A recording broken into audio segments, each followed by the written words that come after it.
தான் சமைக்க போகிறோம். இந்த சாண்ட்விச் அப்படியே கூட காலையில் பிரேக்ஃபாஸ்ட்டாக சாப்பிட்லாம். நான் அதுக்கு ஒரு சூப்பரான ஒரு ட்ரிங்க்கும் செய்ய போகிறேன். ரெண்டுமே காம்பினேஷன் சூப்பராக இருக்கும். வாங்க இப்போ எப்படி அந்த ட்ரிங்க்கும் அந்த வெஜ் சாண்ட்விச்சும் எப்படி பண்ணுறதுன்னு பார்க்கலாம். இப்போ ஃபஸ்ட்டு மீடியம் சைஸ் 3 உருளைக்கிழங்க தோல் சீவி எடுத்துருக்கேன். இதை குக்கரில் சேர்த்து 3 விசில் விட்டு எடுத்துக்கலாம். இப்போ நான்ஸ்டிக் கடாயில் கொஞ்சமாக எண்ணெய் சேர்த்துக்கலாம். கட் பண்ண வெங்காயம் ஒரு 2 நிமிஷம் நல்லா வணங்கட்டும்.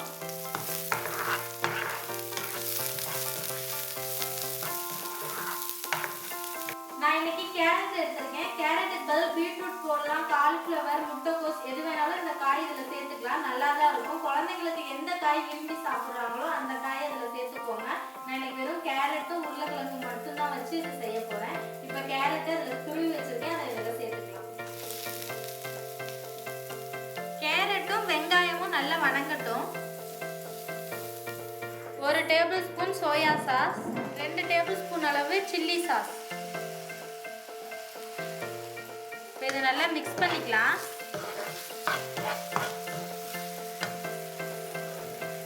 நான் இன்னைக்கு சோயா சாஸும் சில்லி சாஸும் சேர்த்துருக்கேன். சோயா சாஸ் சில்லி சாஸ் ரெண்டுமே இல்லைன்னா மிளகாத்தூள் 1 டேபிள் ஸ்பூன் அளவு சேர்த்துக்கோங்க, கரெக்டாக இருக்கும். வேக வச்ச உருளைக்கிழங்கு 3 உருளைக்கிழங்கு வேக வச்சேன். அதை நல்லா மசிச்சு எடுத்துருக்கேன்.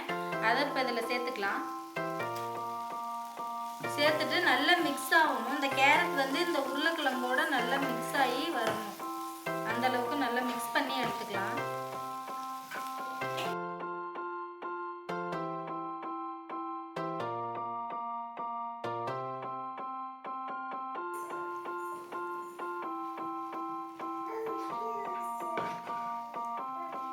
இப்போ இதுக்கு தேவையான அளவு உப்பு, உருளைக்கிழங்கும் கேரட்டும் நல்லா மசிச்சாச்சு.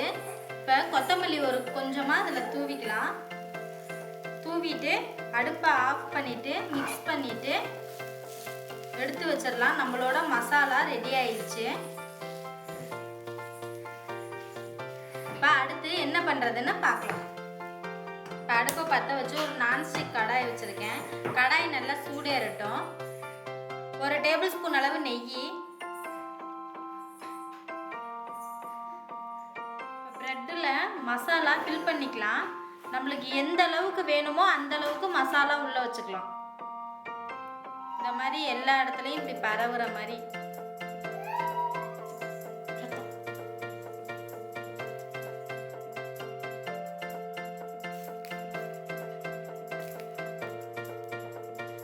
இப்போ வெந்துருச்சு, இதை எடுத்துடலாம்.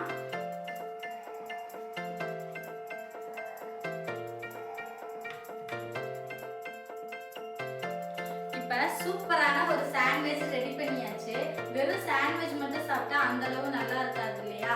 அதனால இதுக்கு ஏத்தாப்புல சூப்பரான ஒரு ட்ரிங்க் பார்க்கலாம். இந்த ட்ரிங்கோட இந்த சாண்ட்விச் சாப்பிட்டு பாருங்க, வேற லெவலில் அட்டகாசமா இருக்கும். ரொம்ப நேரம்லாம் ஆகாது, 10 நிமிஷம் இருந்தால் போதும், சட்டுன்னு செஞ்சு முடிச்சிடலாம். வாங்க எப்படி பண்ணுறதுன்னு பார்க்கலாம். அடுப்பை பற்ற வச்சு ஒரு பால் கிண்ணத்தை வச்சுட்டு ஒரு 3/4 டம்ளர் அளவு பால். இது ஒரு ஆள் குடிக்கிற அளவு நான் செய்கிறேன். இது என் பையனுக்கு ரொம்ப பிடிச்சது. ஜூஸும் சொல்லலாம், ஃபலூடான்னு சொல்லலாம், எப்படி வேணால் சொல்லலாம். நான் இதை பாலை இப்போ இந்த கிண்ணத்தில் சேர்த்துக்க போகிறேன். பால் கொதிச்சிருச்சு. இப்போ கண்டென்ஸ்டு மில்க் 1/4 கப் அளவு சேர்த்துக்கலாம். சேர்த்துட்டு மிக்ஸ் பண்ணி ஒரே ஒரு கொதி வரட்டும்.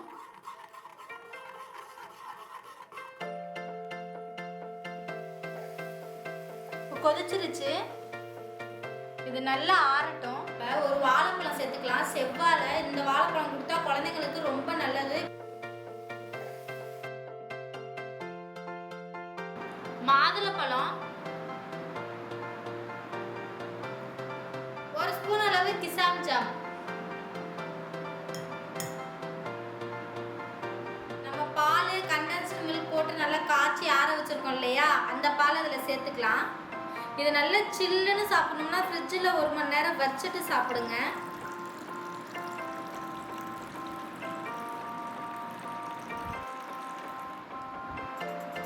உள்ள மசாலா பிரெட்டோட மிக்ஸ் ஆகி இருக்கணும். அப்போ தான் நம்ம சாப்பிட்றப்ப நல்லா இருக்கும். நம்மளோட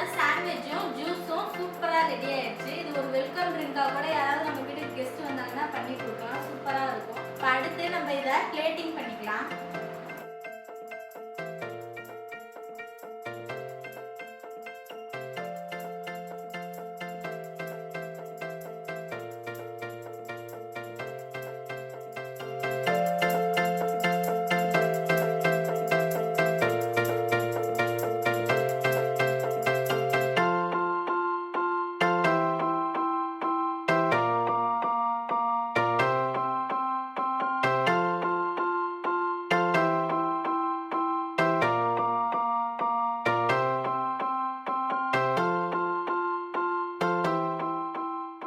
நீங்களும் கண்டிப்பா உங்க வீட்ல இதே மாதிரி ட்ரை பண்ணி பாருங்க. ட்ரை பண்ணி பார்த்துட்டு எப்படி இருக்குன்னு கமெண்ட் பாக்ஸ்ல கமெண்ட் பண்ணுங்க.